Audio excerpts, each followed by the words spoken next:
Et si un jour, quelqu'un vous annonçait que vous aviez un double, identique, même ADN, même visage, mais pas la même histoire, le clonage humain. Depuis des décennies, ce sujet hante les débats bioéthiques, les romans de science-fiction et les couloirs des laboratoires. Mais en 2025, ce n'est plus seulement de la fiction.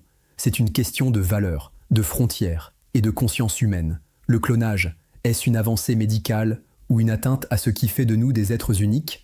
Le clonage, c'est quoi exactement ? Il existe plusieurs types.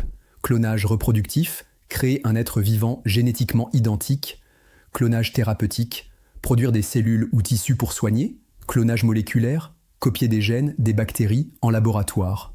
Le cas le plus célèbre, Dolly, la première brebis clonée en 1996.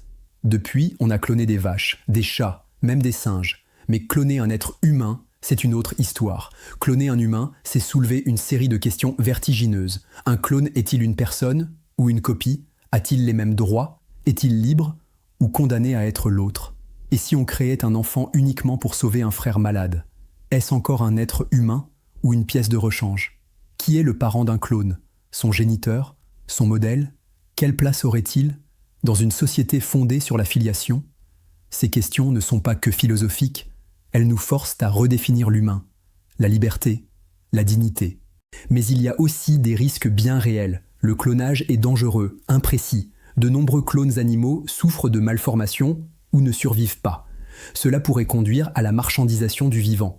Des humains fabriqués, conçus pour servir. Et sans cadre éthique, certains pays pourraient devenir des laboratoires clandestins. Que dit la loi aujourd'hui ? Le clonage humain est interdit dans la majorité des pays.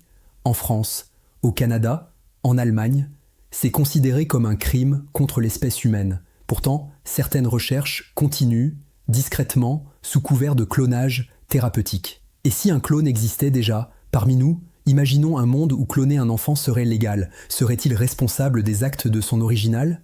Aurait-il droit à une vie indépendante ?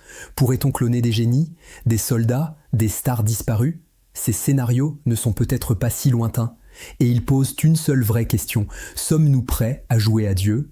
Le clonage humain nous confronte à une frontière invisible, celle entre science et conscience, entre ce que l'on peut faire et ce que l'on doit faire. Le progrès scientifique n'est ni bon ni mauvais, c'est l'usage qu'on en fait qui change tout. Et toi, que penses-tu du clonage humain ? Serais-tu prêt à te cloner ? À cloner un proche disparu ? Si tu veux d'autres explorations éthiques, abonne-toi. Et surtout, n'oublie pas, penser, c'est déjà choisir.